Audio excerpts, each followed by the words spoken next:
አንድ አምላክ በሆነ በአብ በወልድ በመንፈስ ቅዱስም ታኅሳስ 23 በዚች ቀን የእሴይ ልጅ ዳዊት ንጉሥ አረፈ። ይህም ከብንያም ነገድ የቄስ ልጅ ሳኦል ከነገሰ በኋላ በእስራኤል ላይ ነገሰ ነው። ይህም ንጉሥ ዳዊት በእግዚአብሔር ፊት መልካም ጉዞን የተጓዘ ከእስራኤልም ነገሥታት ሁሉ እውነተኛ ፍርድን ያደረገ ነው። እርሱም ሀገሩ ቤተልሔም የሆነች ከይሁዳ ነገድ ነው። ሳኦልም የእግዚአብሔርን ትእዛዝ በታለፈ ጊዜ ለእስራኤል ንጉሥ ይሆን ዘንድ መረጠው።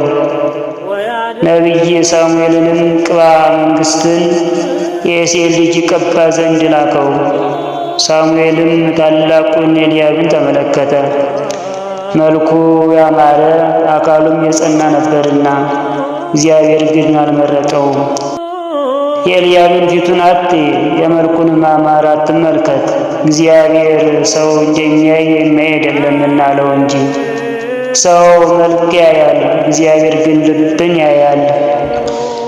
ከእሴይ ከሰባቱ ልጆቹ በኋላ ነቢይ ሳሙኤል ዳዊትን በእስራኤል ልጆች ላይ ይነግሥ ዘንድ ቀባው። እግዚአብሔርም በሥራ ሁሉ ከእርሱ ጋር ሆነ። ከልቦናው ንጽሕናና ከየዋህነቱም ብዛት የተነሳ ጠላቱን ሳኦልን ብዙ ጊዜ ሲያገኘው በላዩ ምንም ክፉ ነገር አላደረገበትም።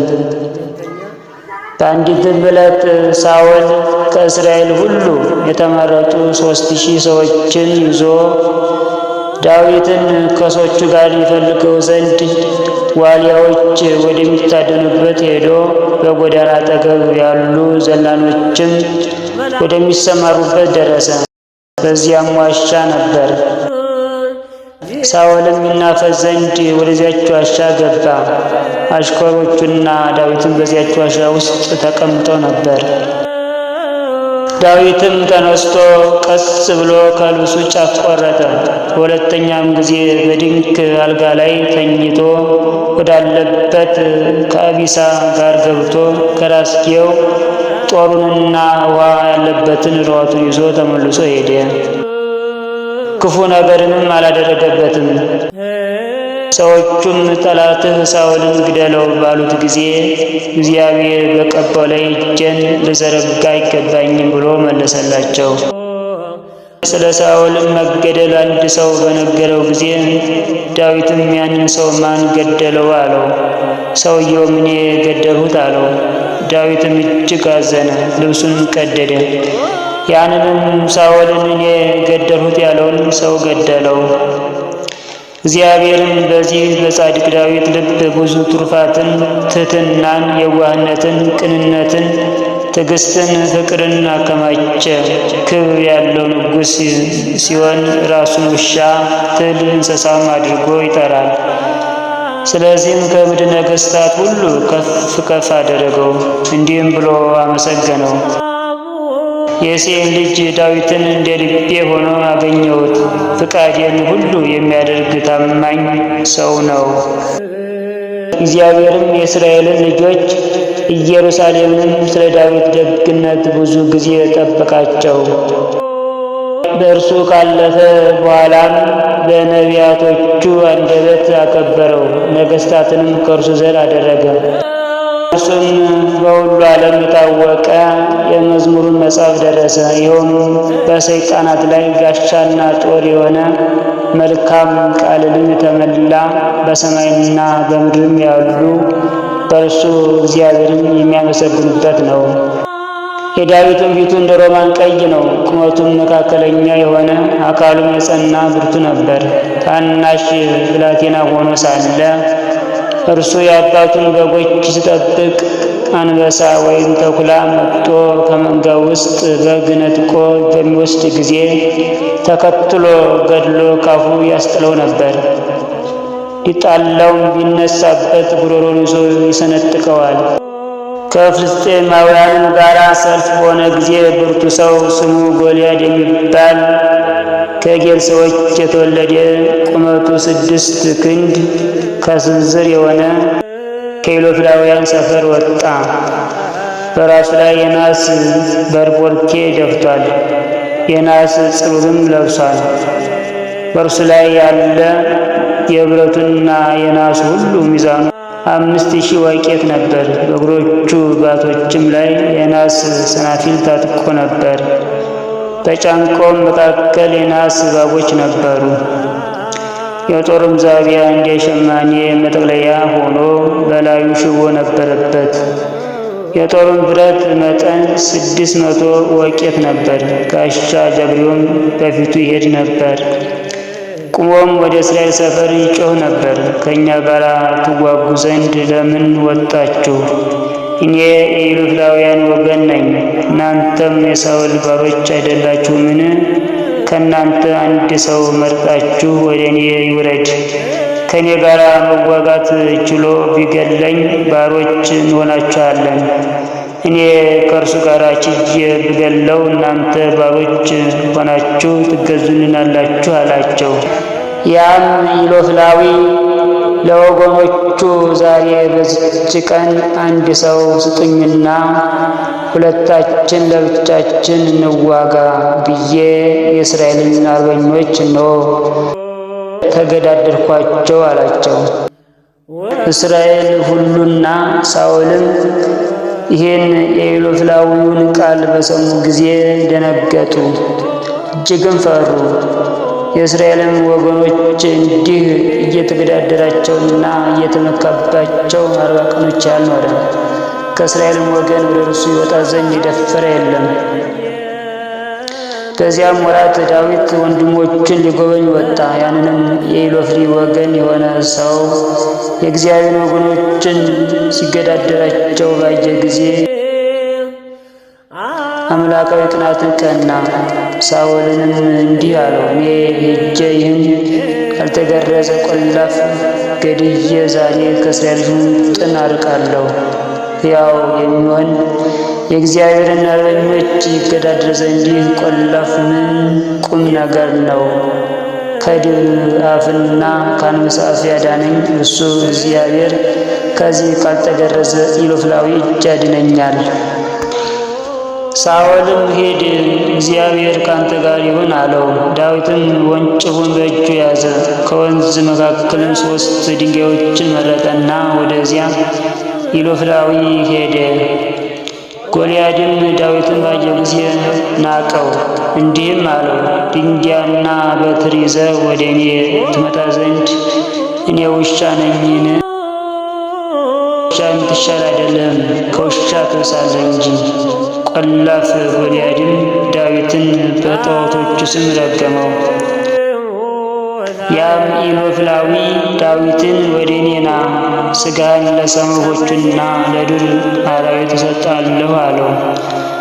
ዳዊትም ያንኑ ኢሎፍላዊ አንተ ጦር ሰይፍና ጋሻ ይዘህ ወደ እኔ ትመጣለህ፣ እኔ ግን አሸናፊ በሚሆን በእግዚአብሔር ስም ወደ አንተ እመጣለሁ። ዛሬ የእስራኤልን አርበኞች የተገዳደርክ አንተን ዛሬ እግዚአብሔር በእጄ ይጥልሃል፣ እገድልህማለሁ፣ ራስን እቆርጣለሁ። የኢሎፍላውያን ሰራዊት ሬሳና የአንተን ሬሳ ዛሬ ለዱር አራዊትና ለሰማይ ወፎች እሰጣለሁ። ሰዎችም ሁሉ እግዚአብሔር ከእስራኤል ጋር እንዳለ ያውቃሉ። ሰራዊትም ሁሉ እግዚአብሔር በጦርና በሰይፍ የሚያድን እንዳይደለ ያውቃሉ። ድል የእግዚአብሔር ገንዘብ ነውና። ዳዊትም እጁን ወደ ድጉ ሰዶ አንዲት ድንጋይ አውጥቶ ወነጨፋት። ያንንም ኢሎፍላዊ ግንባሩን ገመሰው። ያችም ድንጋይ ከግንባሩ ገብታ ናለውን በጠበጠችው። በምድር ላይም በግንባሩ ተደፋ። ዳዊትም ሮጦ የገዛ ሰይፉን አንስቶ ራሱን ቆረጠው። ከእስራኤልም ልጆች ስድብን አራቀ። የዳዊትም መላ ዕድሜው 70 ነው። መንግሥትን ሳይዝ 30 ዓመት ኖረ። ከዚያ በኋላ 40 ዓመት ኖረ። የክብር ባለቤት ክርስቶስ በሥጋ ከመምጣቱ በፊት በ1120 ዓመት ውስጥ ትንቢት የተናገረበት ዘመን ነው። በሰላምም አረፈ። ለእግዚአብሔር ምስጋና ይሁን፣ እኛንም በጸሎቱ ይማረን፣ በረከቱም ከእኛ ጋር ትኑር ለዘላለሙ አሜን። እንዲሁም በዚች ቀን የከበረ ተጋዳይ አባት ገዳማዊ አባ ጢሞቴዎስ አረፈ። የዚህም ቅዱስ አባት ወላጆቹ እግዚአብሔርን የሚፈሩ ናቸው። የቤተ ክርስቲያንን ትምህርት እያስተማሩ አሳደጉት። የምንኩስና ልብስ ሊለብስ ሽቶ ከአባቱ ዘንድ ወጥቶ ወደ አንድ ገዳም ሄዶ በዚያ የሚኖር ሆነ። በውስጧም መነኮሰ። ከዚህም በኋላ የተራቡ ድሆችን መጻተኞችን ተቀብሎ ይመግባቸው ዘንድ በገዳሙ አቅራቢያ ለብቻው መኖርን አሰበ። ከገዳሙ ወጥቶ ማደሪያውን ሠራ። እየተጋደለና እጅ ሥራውንም እየሠራ በውስጡ 5 ዓመት ያህል ኖረ። የበጎ ሥራ ጠላት ሰይጣንም ከእርሱ እጅ ሥራውን ትገዛ ዘንድ በምክንያት ጋለሞታ ሴትን ወደ እርሷ መጣ። ብዙ ጊዜ ወደ እርሱ ከመመላለሷ የተነሳ የኃጢአት ፍቅር አድሮባቸው በመብል ጊዜ በአንድነት የሚበሉ ሆኑ።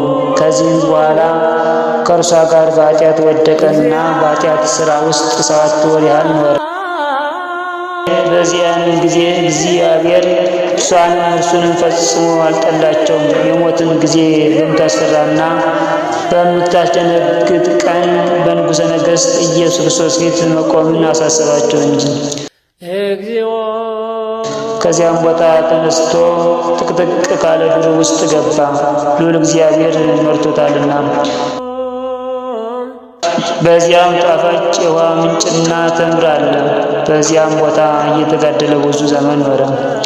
ከዚህም በኋላ ሰይጣን በእርሱ ቀንቶ አስጨናቂ የሆነ የሆድ በሽታ መጣበት። ከሕማሙም ጽናት የተነሳ በግንባሩ በምድር ላይ የወደቀ ሆኖ ኖረ። እርሱም ሲጸልይ ነፍሱን እንዲህ ይላት ነበር፣ ነፍሴ ሆይ ይህ የሠራሽው የኃጢአት ፍሬ ነውና በዚህ ደዌ ላይ ታገሺ። በዚህ ሕማም 4 ዓመት ኖረ። ከዚህም በኋላ መሐሪና ይቅር ባይ እግዚአብሔር ራራለት፣ መልአኩንም ላከለት። እርሱም በእጁ ሆዱን አሸው፣ ጎኑንም በጣቱ ሰነጠቀ፣ ጨንጓራውንና አንጀቱንም አጸዳ። ከዚህም በኋላ ወደ ቦታው መልሶ እንደ ቀድሞ አያይዞ አዳነው።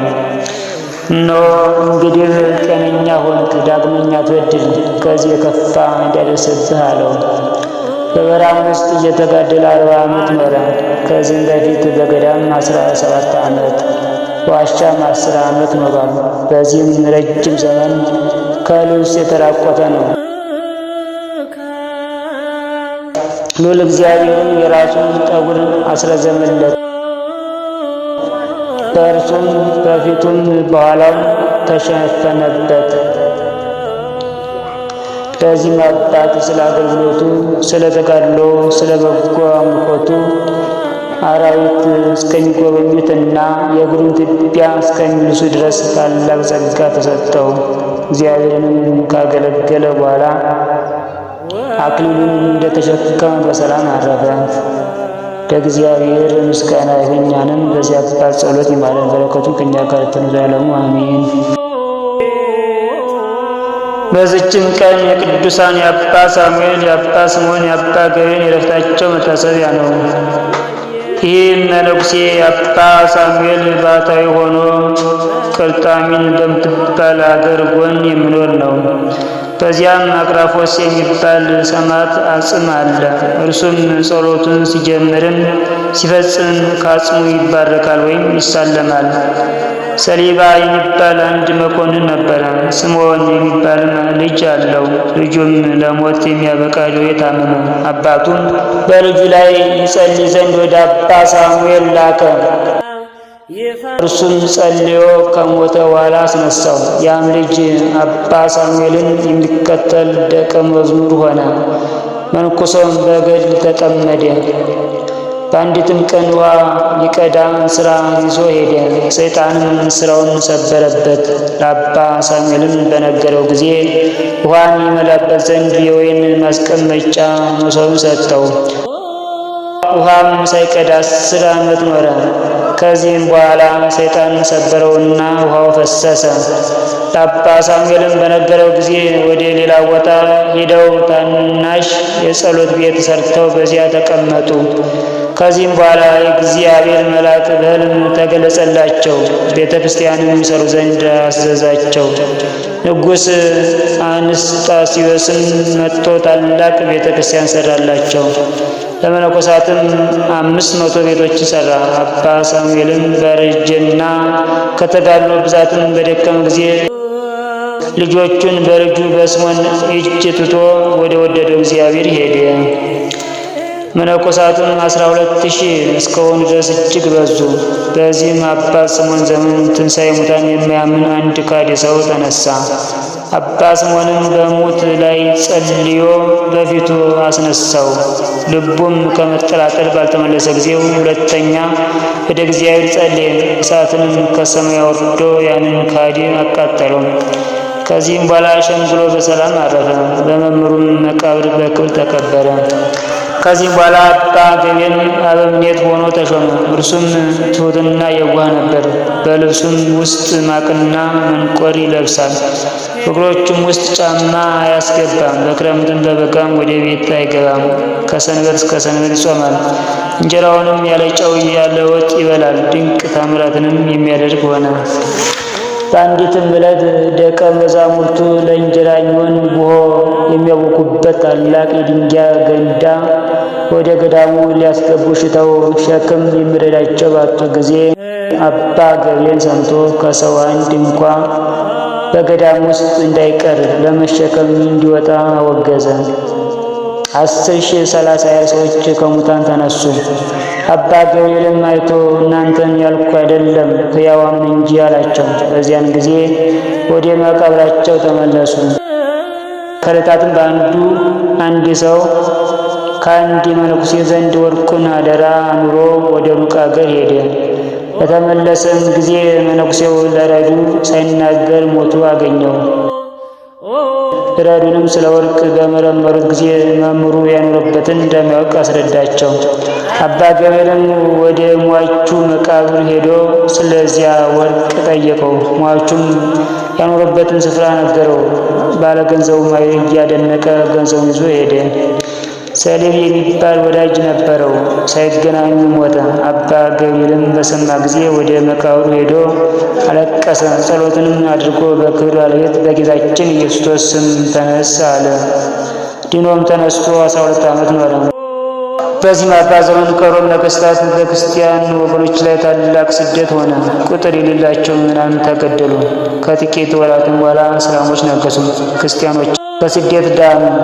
80 ዓመትም በሆነው ጊዜ በብዙ ተጋድሎ ከኖረ በኋላ በፍቅር አንድነት አረፈ። ለእግዚአብሔር ምስጋና ይሁን። እኛንም በእኒህ ቅዱሳን ጸሎት ይማረን። በረከታቸውም ከእኛ ጋር ትኑር ለዘላለሙ አሜን።